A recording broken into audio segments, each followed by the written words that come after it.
Good morning students. स्वागत है आपका आज की इस वीडियो में। आज मैं क्लास नाइन्थ की हिंदी में क्षितिज पार्ट वन के काव्य खंड से आपका सेकंड चैप्टर बाघ पढ़ेंगे।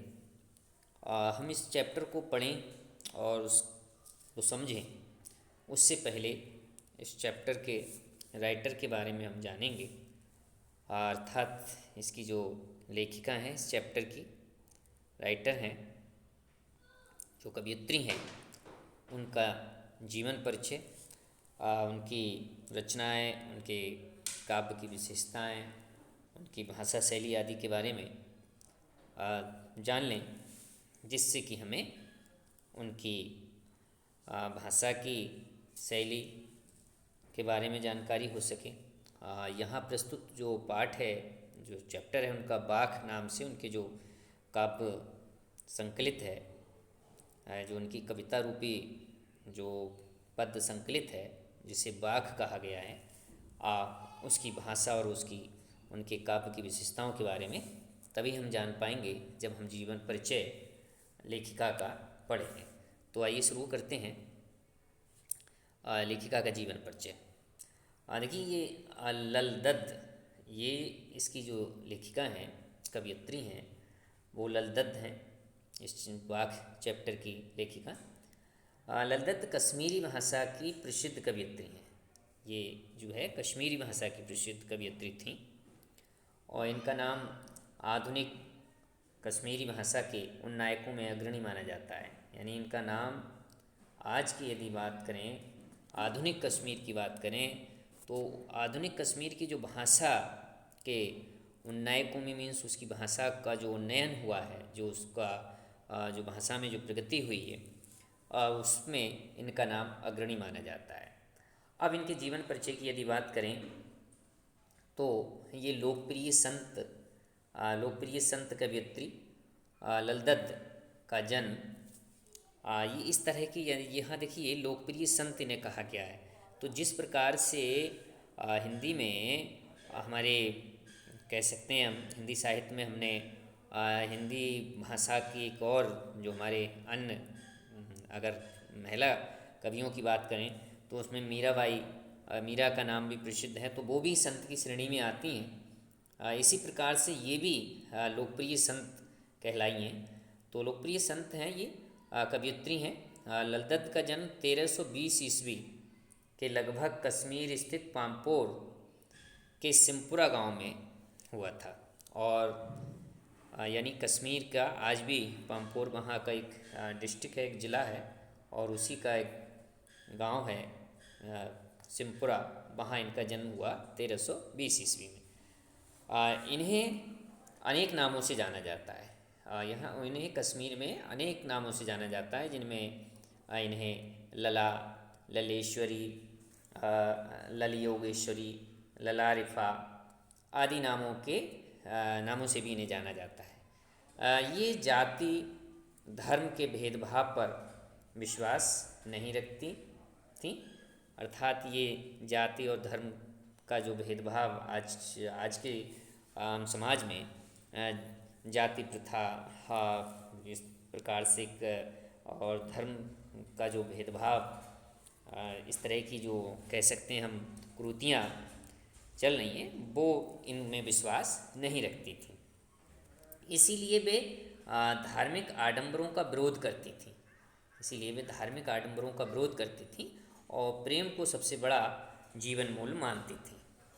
यानी ये आजकल हम देखते हैं समाज में कि अनेक ऐसे जो हमारे धार्मिक कह सकते हैं हम, जो धर्म के अग्रणी, जो या हम कह सकते हैं ऐसे धर्म के ठेकेदार हैं, जो अनेक धार्मिक आडंबरों का निर्वाह करते हैं, या हम कह सकते हैं धर्म को आडंबर बना रखा है। तो ऐसे लोगों का ये विरोध करती थी और ये प्रेम को ही सबसे बड़ा जीवन मूल मानती थी।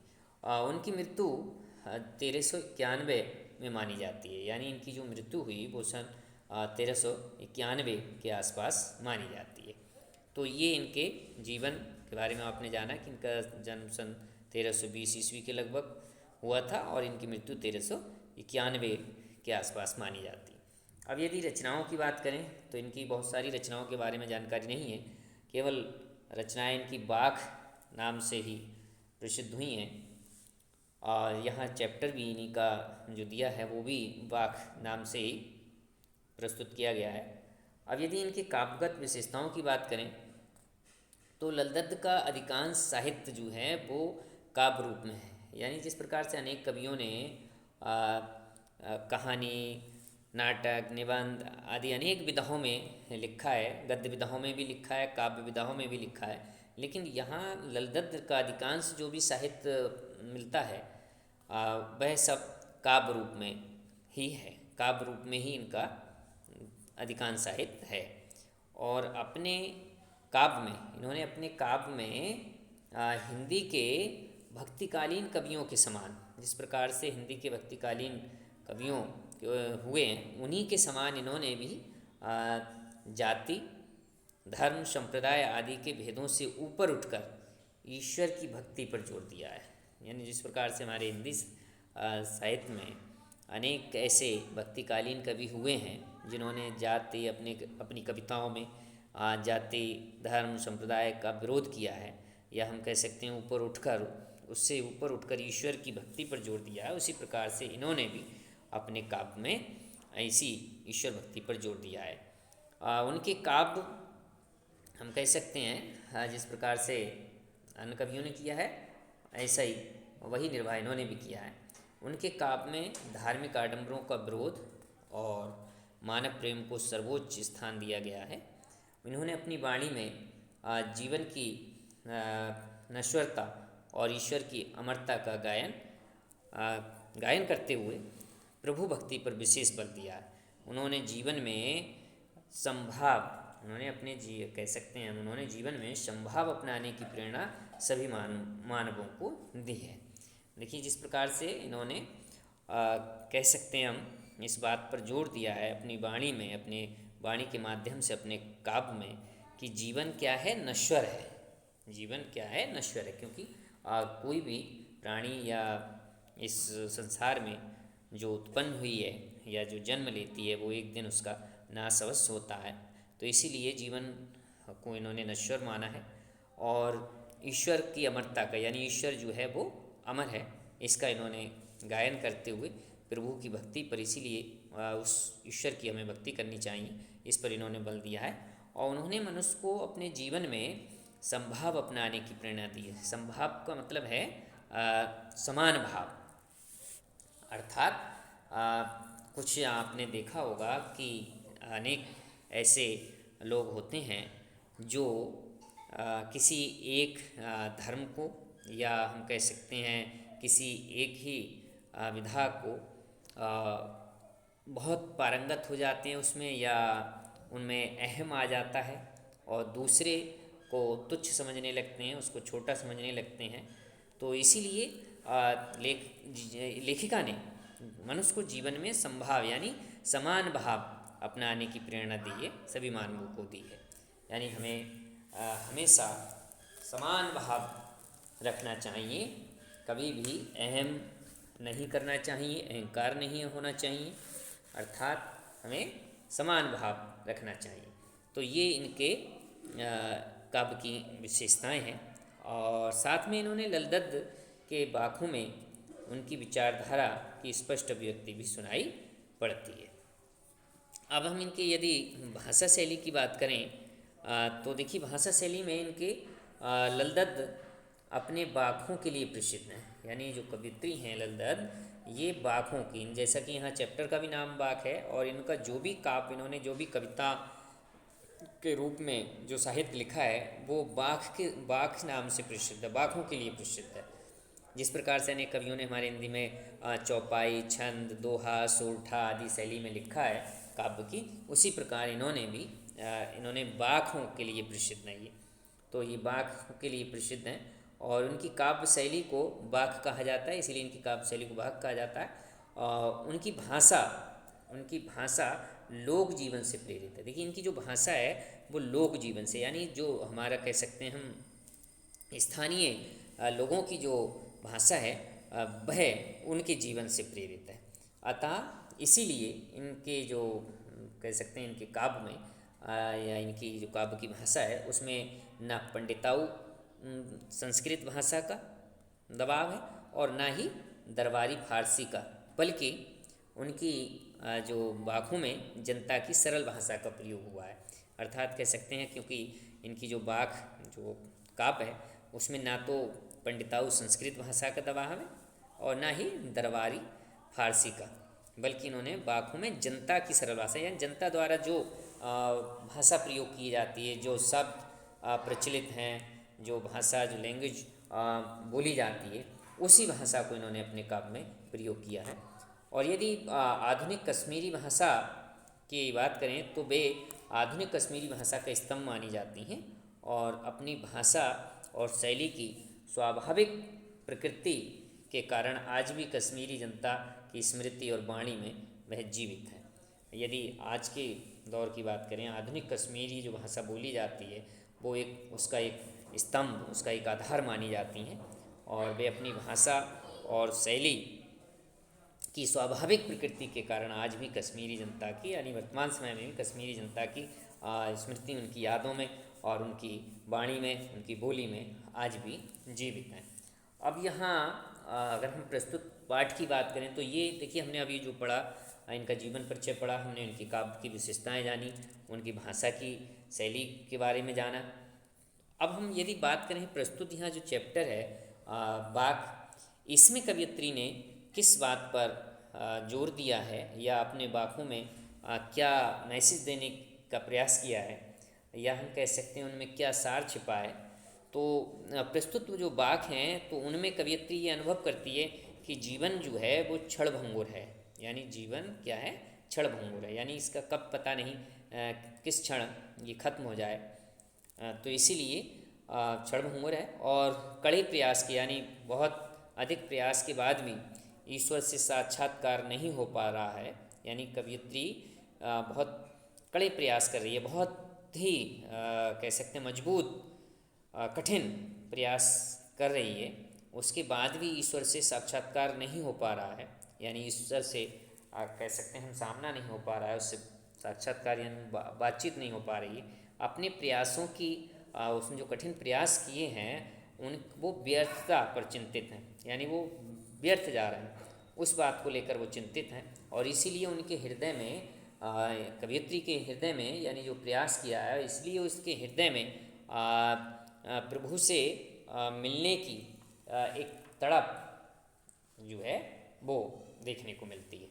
और साथ ही कवयित्री ने इन बाखों में मनुष्य को बाह्य आडंबरों पर जरा भी विश्वास नहीं करना चाहिए, ये भी एक मैसेज दिया है या उसमें सार है कि मनुष्य को जो है बाह्य आडंबर यानी बाह्य दिखावा आडंबर करने का जो करते हैं लोग उन पर जरा भी विश्वास नहीं करना चाहिए, बल्कि मुक्ति का द्वार तभी खुलता है, यानी कह सकते हैं हम मोक्ष का द्वार तभी खुलता है जब मनुष्य संभावी होता है, यानी जब मनुष्य संभावी का मतलब है वो समान भाव रखता हो, समानता का भाव उसमें आ जाए, तभी वह मोक्ष का द्वार उसके लिए खुल सकता है। संभावी का मतलब यहाँ इन बाखों में ये भी है कि ना तो वह भोगी हो और ना ही बैरागी हो, अर्थात ना वो सुख सुविधाओं का भोग करने वाला हो, उनका उपयोग करने वाला भोगी कहलाए, और ना ही बैराग का मतलब इन सबको त्याग कर बैरागी हो जाए, तो ऐसा भी नहीं है, बल्कि क्या कवियत्री कहती है इनके बीच का यानी समानता का, इन दोनों के भोग और बैराग के बीच का रास्ता अपनाने को कहती है, संभावी होने को कहती है, समानता का भाव रखने को कहा है इन बाखों में। साथ में कवियत्री ने हठ योग आदि से भी ईश्वर की प्राप्ति नहीं होती। कवियत्री ये भी मानती हैं कि हठ योग जो कुछ होते हैं संत महात्मा जो हठ योग आदि से ईश्वर को प्राप्त करना चाहते हैं, आपने देखा होगा अनेक ऐसे संत महात्मा हैं जो हठ या ऐसी योग कठिन योग साधना करते हैं। हठ मीन्स आपने देखा होगा कभी कोई संत ऐसा एक पैर पर ही करता है कि मैं एक पैर पर खड़ा रहूँगा 6 महीने या 3 महीने, जो भी इस तरीके का, तो इस तरह की ये हठ है और इस प्रकार की अनेक योग आदि भी करते हैं इस तरह के। तो कवियत्री इसके लिए भी मना करती है कि इससे भी ईश्वर की प्राप्ति नहीं होती। कब हो सकती है कि जब माया जाल से निर्लिप्त होने पर मनुष्य की चेतना व्यापक होती है, यानी जब माया जाल अर्थात ये सांसारिक मोह माया में मनुष्य लिपटा रहता है, निर्लिप्त होने पर मनुष्य की जो चेतना है वो व्यापक हो जाती है, बहुत बढ़ जाती है। उसकी जो कह सकते हैं उसकी इच्छा है वो बहुत बढ़ जाती है, इसलिए भी ईश्वर की प्राप्ति नहीं हो सकती। तो ईश्वर की प्राप्ति के लिए और मोक्ष प्राप्ति के लिए, मुक्ति का द्वार खुलने के लिए क्या करना है, इस भवसागर से पार जाने के लिए सत्कर्म ही सहायक होते हैं। यानी इस जीवन रूपी जो भवसागर है उससे पार पाने के लिए मनुष्य को सतमीन्स अच्छे कर्म ही उसके सहायक होंगे। इसमें ना तो इसमें हठ योग सहायक होगा, ना इसमें माया जो आप कह सकते हैं हम मनुष्य मोह माया में जो फंसा रहता है, ना वो माया इसमें सहायक होगी, केवल आपके अच्छे कर्म ही इसमें सहायक होंगे। तो ये भी इन बाखों में कवियत्री ने एक मैसेज देने की कोशिश की है। साथ में ईश्वर कवियत्री ये भी मानती है कि ईश्वर जो है वो सर्वव्यापक है, यानी हर जगह, सब जगह मीन्स सर्व मीन्स सभी जगह व्याप्त है। वह कण कण में निवास करता है, यानी प्रकृति के हर कण में निवास करता है। वह हिंदू मुसलमान में भेद नहीं करता है, यानी जो ईश्वर है वो ना हिंदू और मुसलमान में भेद करता है कि भाई ये हिंदू है ये मुसलमान है, वो इसमें विश्वास नहीं करता है। इसलिए कवियत्री कहना चाहती है कि ज्ञानी व्यक्ति जो होते हैं, यानी ज्ञानी वही है जो स्वयं को पहचानता हो। स्वयं को कैसे पहचानता हो कि उसके आत्मज्ञान के द्वारा ही मनुष्य ईश्वर को जान पाता है।